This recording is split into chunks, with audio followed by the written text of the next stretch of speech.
I entered a fake marriage out of necessity, but now I'm starting to fall in love with my wife and don't know how to deal with it. Posted by you/Spate. This is all a very complicated and sad situation. About 4 years ago, my wife and partner of 8 years passed away due to complications after the birth of our second son. I was deployed at the time and completely devastated. After flying home, I felt that nothing would ever make me happy again. My sons are great, now 6 and 4, but overwhelming, so I asked a sister of one of my Marine buddies, Cass, to help out. She had been friends with my wife, but not close friends, and she agreed in exchange for a place to stay. At the time, Cass was only 20 years old and in quite a bit of debt due to her extremely abusive ex-boyfriend, whom she had finally left about 3 months earlier. During the first few weeks of her helping out with the boys, she asked to borrow money to see a doctor due to shaking hands. She had no insurance. I happily obliged. She was an angel, doing all the cooking and cleaning and keeping my young family together. It turned out that she had developed some sort of neurological disorder, probably brought on by repeated abuse. At the time, it seemed simple. I had good insurance, she needed healthcare, I never thought I'd be able to move on from my wife, and she was afraid of intimacy. I agreed that I would marry her but keep our relationship platonic. She promised not to burden me with her debt, and we had a prenuptial agreement and all. I know that this is fraud of the government, hence the throwaway, but we were both so damaged and needed somebody, even if not intimately. The past 3 years have been about as good as expected, if not better. Cass is great, better than great. She keeps the house spotless, has food ready every night when I get home, and has been working overnights as a baker and has almost paid off her debt. Her condition has improved greatly as well, thanks to the excellent medical care she received. With the boys, she is a saint. She tells them about their mother, shows them pictures, takes them places for fun, and even taught them how to read. Of course, the 6-year-old just finished kindergarten, but my 4-year-old is going to be the smartest kid in his class next year. Sometimes, the 4-year-old calls her mommy, but she shushes him and reminds him her name is Cass and that mommy is the angel whose picture is above the fireplace. Once her debt is fully paid off, the kids are in school, and she saves up a bit of money, she plans to go into a nursing program. Our relationship is still platonic but very caring. I've cried on her shoulder more times than I can count, and she's done the same. One night, I was very stressed out and yelled at her about something pretty inconsequential. She had taken my sons to see Santa without me. She, of course, became quite frightened, but we worked it out, and I even offered to pay for her to see a counselor. She didn't. That was 2 years ago, and while we've had minor fights since then, we've been able to work through them. She seems to understand me whenever I'm hurt, upset, or angry, and she's calming in a way that I can't explain. The problem, Reddit, is that I think I might be falling for her. I've been noticing little things, her scent, her smile, her laugh. The way she smiles with her eyes when she sees me, how much my boys love her.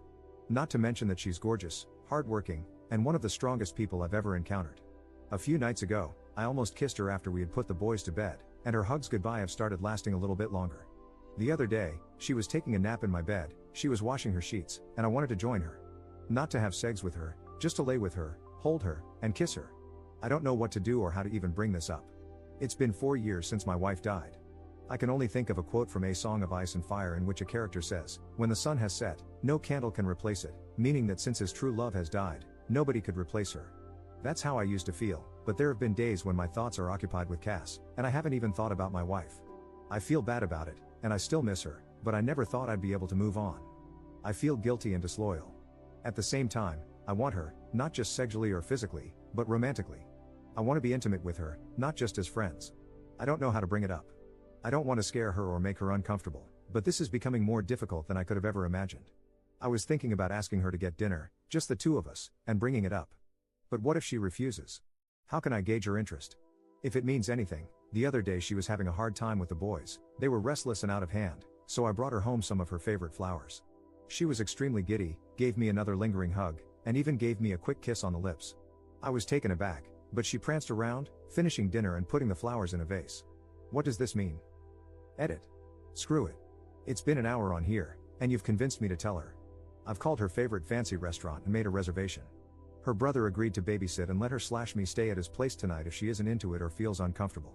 She paid off her debt this morning. Apparently, she just texted me a picture of the check, and next week is our 3-year anniversary, so that's the prelude. I'm going to tell her at dessert. I'm nervous as hell. Update 1 day later. Last night was hectic at first. Our younger son ate what he called a giant fuzzy spider, and Cass wanted to take him to the hospital, even though he was fine. Her brother, we'll call him Joe, told her he'd take care of it and basically forced her out of the house to celebrate getting out of debt. She really didn't seem like she wanted to go. At all. I was getting nervous. We got to the restaurant pretty early, but luckily, they had a table.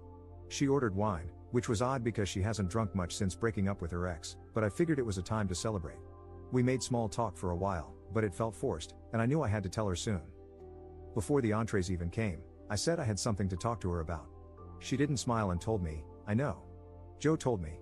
My goddamn heart almost stopped. That prick.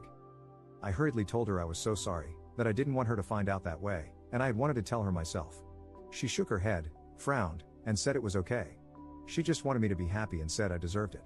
I told her I didn't want to stress her out or make her uncomfortable, but I needed to tell her and see how she felt, and that it was completely up to her. She gave me a look and said that, actually, it was up to me, and I should just do what made me happy. She mentioned she was probably going to move out after her program ended and promised to stay out of the way until then. That's when I realized something was off and asked what the hell Joe had told her. She said he told her I wanted to take her out to dinner to tell her I'd started developing feelings for a girl and wanted to ask her permission to ask this girl out.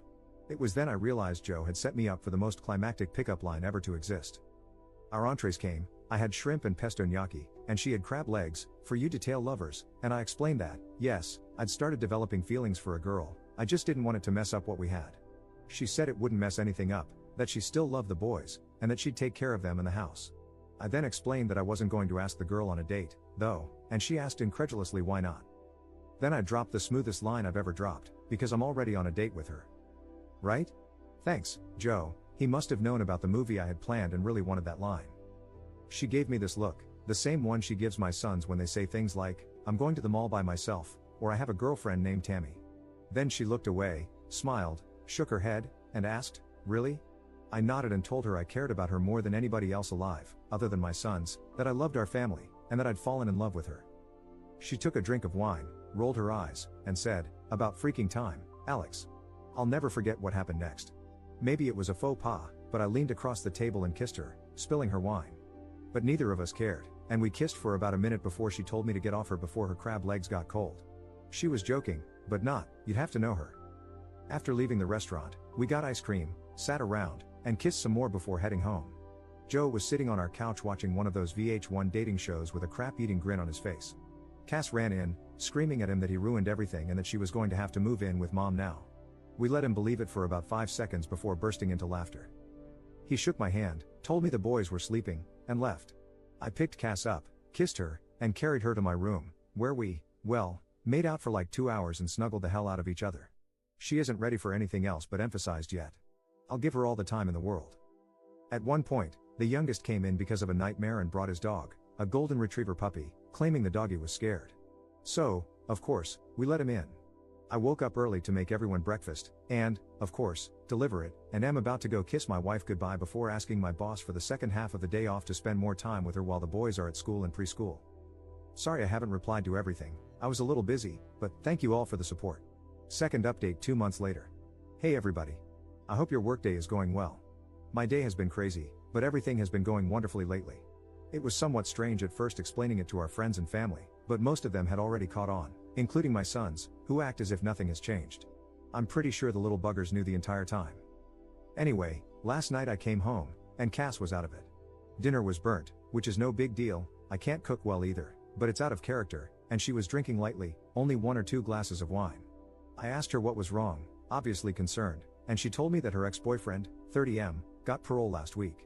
I was flabbergasted, as she should have been able to testify at his parole hearing, I believe.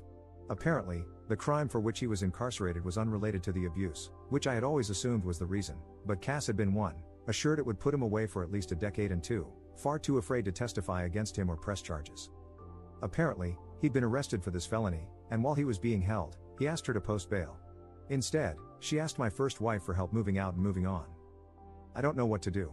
I don't think we have any legal way to put him back in prison. She knows she should have gone to the police and feels guilt-ridden and upset about it now. I know she's going to be safe because if he tries to contact her, I'll take legal action to ensure he doesn't come near her. I've taken off work today, but I've promised that even when I go back, I'll have my buddies stopping by throughout the day. But I don't know how to make her feel safe. I've contacted my lawyer about filing a restraining order, and he said it shouldn't be too hard, but she's a mess. I just don't know how to make her believe that she's safe. I doubt this piece of crap will come around, but I know what I'll do if he tries. Third update 1 year 3 months later. Hey Reddit. First of all, I'd like to apologize for not keeping you guys updated. I've honestly just been pretty occupied with life lately. Last night, I had trouble sleeping. I was browsing the internet when an article about Reddit popped up, And I thought, I wonder how those nice people are doing. Then I signed in and realized that a lot of you really care about how my life is going with Cass. The answer is, pretty well now. Things got tough for a while when her ex was released from prison last year, though. She was so afraid that he'd contact her. Until he did. I remember that night like it was 5 minutes ago.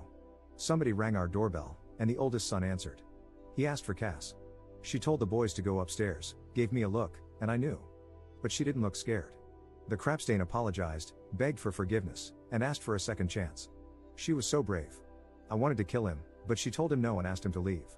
He did, and he tried to contact her a few more times before we got an order of protection against him. Last I heard, he moved upstate to live with his dad or something. Around this time, her brother Joe also got into a really bad car accident and ended up having to move in with us for a while. He's a great guy and one of my best friends, so we didn't mind, but it was a stressful time. About 7 months ago, we finally, consummated our marriage, I guess you could say. The boys are doing great and are really happy. Cass got a pretty good job, although I think she's working too much overtime, and loves it. We're expecting our first child in February and couldn't be more excited. You could say that life is pretty good. Fourth update 7 months later. It's a girl. Sorry for not updating, it was a pretty rough pregnancy, and Cass has put her foot down about wanting more. I guess 3 is enough, but everything turned out great. Little Therese was 21 inches and 9 pounds at birth, and as bald as I am. She's way easier than the boys were, she hardly ever cries and is the most photogenic baby ever. Our youngest son is completely smitten and always tries to help, it's less cute than you'd think. Joe is also doing okay. His back is still bothering him, but he's dating a girl who actually went to my high school, 2 years younger than me, though. He's pretty happy with her, and we're all very happy for him. Other than new fatherhood, not much to update. I'm home watching the baby today while Cass is out, so I should be around for a while. Fifth update 9 years 9 months later. Hey guys, it's definitely been a minute. I ended up making another account a few years ago to follow things I'm interested in. Don't get me wrong, everyone was nice enough, but I kind of just wanted to start over with an account where nobody could easily find my life story, lol. I'd see this account pop up every few years and always think about updating, but there was either nothing huge to update anyone on, or I just wanted to step away from it, I guess. Sometimes it felt like my life was being overshadowed by this great love story that everyone thought represented every moment of my life. Then they made a movie, and no, I wasn't involved, didn't see it, and I'm not going to. I guess the happy updates are that we did end up having another baby, unplanned, but we love him so much. I had kind of put off getting a vasectomy but took care of that right after. Cass finished school and has a great job where she's moved up a lot, actually. I got out of the military and have been working a civilian job. Our dog passed 3 years ago, but we got another puppy a few months ago. The older boys are doing great in high school and sports, they both made varsity their freshman year and are so kind. Our younger two are also doing great, happy and healthy. I got a new job during COVID and love it. Her condition continued to improve and is now completely managed with therapy and medication. The bad updates, I'll start with the worst one, which is that Cass's brother passed away 4 years ago. He got into some trouble about a decade ago and never really got himself back together. We were both devastated. It felt like everything went gray in our lives, and we were struggling to stay afloat emotionally, if that makes sense. I threw myself into work and one of my hobbies, and she became severely depressed, even quitting her own hobby to focus on work and the kids. After a while, we were basically just roommates raising kids together. I don't know. Hindsight is 20/20, and I think we just didn't focus on each other because we were too focused on ourselves. About 7 months ago, I asked for a separation and moved out. She was devastated and didn't agree with it at first, but eventually, she accepted it. I didn't cheat on her, but I definitely saw how other marriages in our friend group worked and realized that she barely asked me about my day, my hobbies, or anything anymore. Everything we talked about was bills, kids, or adult responsibilities, not the fun things we used to do even when we had kids. I found myself talking more to friends about my feelings and hobbies than I was to her. One of those friends was a woman, but it was just talking, nothing physical. Even looking back, I don't think it rose to the level of an emotional affair, but I also know I was more excited to talk to this woman at one point than I was to Cass. I know all marriages have mountains and valleys, but this valley felt endless. I reasoned that we'd had a great almost 15 years, and nobody could take that away from us, but we deserve to be happy. I've dated a little here and there, but nothing serious. My 2 older boys stopped talking to me when we separated and wouldn't come over. I know Cass has tried to encourage them to visit, but they're stubborn. I think they blame me. She says she hasn't told them anything, but I don't know. The younger ones were coming over every other weekend and whenever I asked them to. Around September, I realized I'd made a huge mistake. Unfortunately, around that same time, I found out she'd started seeing someone else, a woman she used to work with. I felt like I'd completely ruined my life and went to a dark place. I was drinking a lot, both alone and at bars when I didn't have my kids. There were a few incidents where we fought, really fought. Sometimes she wouldn't let me talk to the kids, saying she knew I'd been drinking, which hadn't been an issue when we were together. I got mad and said some things I now regret. I quit drinking around the holidays, about a week before Christmas. It was hard with all the parties, but I'm glad I did. Since then, I've been asking for more time with the kids and trying to reach out to my older two. Now, my younger kids come over almost half the time, and my second oldest sometimes joins them. The oldest was nice to me when I came over for the holidays, but he doesn't answer my calls or texts. The kids and I are all in individual therapy. I'm not sure where to go from here. I asked Cass if she wanted me to take the kids for Valentine's Day, but she said she didn't have plans. She ended things with her girlfriend a few weeks ago. I kind of joked that we could hang out since we'd both be alone, but I don't think she realized I was serious. I was, and still am. I can see things more clearly now that I've been sober for a month. Not 100%, but I know I wasn't a full-blown alcoholic. Still, binge drinking is just as bad. I'll have 1 or 2 beers socially now, but no more, and I never drink alone. There's no alcohol in my apartment. The reason I don't know where to go from here is that she's so happy right now. She looks happier and seems happier than she was when we were together. Even though she and her girlfriend broke up, she's happy. I wonder if I was holding her down. A few months ago, she told me she wasn't interested in divorcing, or at least, she wasn't going to file. She said she'd appreciate a heads up if I did because she'd want to work with me. I don't want to get divorced.